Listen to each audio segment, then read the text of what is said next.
some afternoon delight. Hello and welcome to 8 Minutes. I'm your host Ron Burgundy. And today we are taking a look at the history of plebeians and patricians and the story that follows with them. Back in the day, we have all heard of the event called the First Secession. Or maybe not. But before we head back in time to see what happened, I think you all should know a couple of things. Patricians versus plebeians, plebeians versus patricians. Who are they? Well, to break it down for you simple-minded people, a patrician was known as a wealthy man who lived lives of luxury. On the other hand, the plebeians were known as the poor people, the lower class per se. And yes, this might put some strain on their relationship with each other. So in this special of the First Secession is when the plebeians were mad as gosh darn heck and left the city in protest. Then in the end, well, you'll see sooner or later. Roll tape. Let it bump though.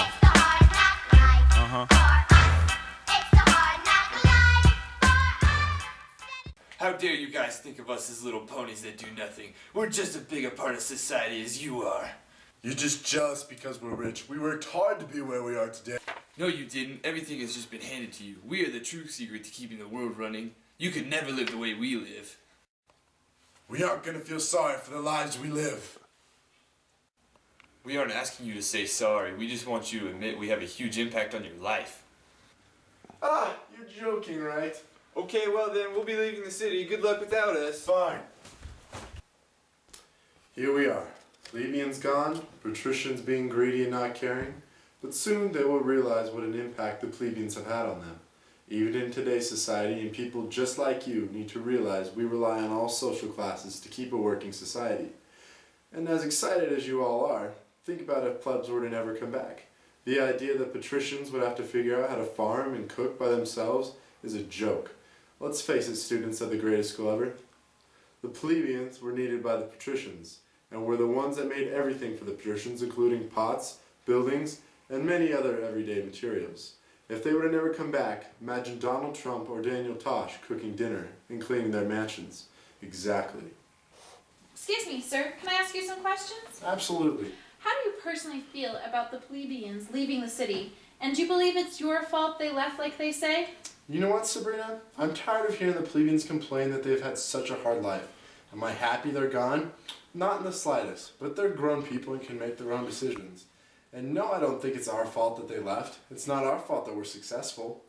And do you think you guys are treating them unfairly at all? Or even not giving them the recognition they deserve? Listen, we have social classes just like every other place on this planet. And sometimes people are going to complain that they're not on the top. And I understand that they're upset, but if they want to come back, I'm sure we would appreciate it. Back to you. Well, back with your good-looking host, let's talk about what happens when these two social classes try to work things out. How would two high school girls work things out? Texting, of course. The patricians and plebeians are technology nerds just like all of us. So along with their pottery and furniture making, the two decide to text each other to solve their issues and see if the plebeians will return back to the city.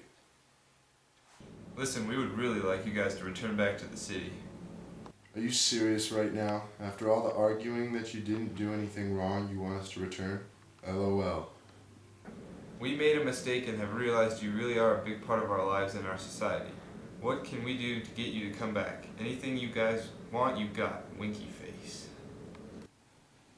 Well, before we make a decision or even consider coming back, we want to hear you truly apologize, but it better be from the heart.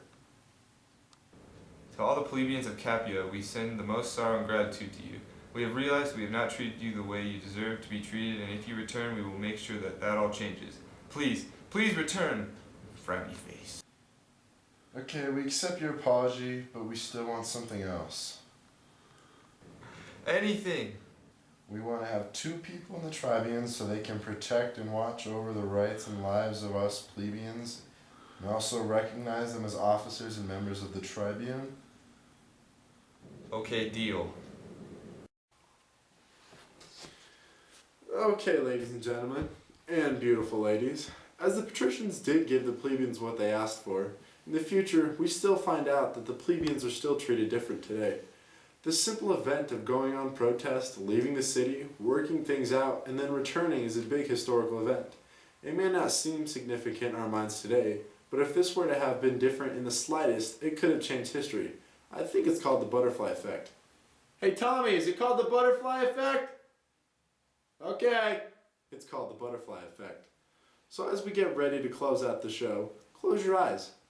No, seriously, close your eyes. And think about what your life would be like if the plebeians would have never come back, and the upper class and the lower class lived in two different cities.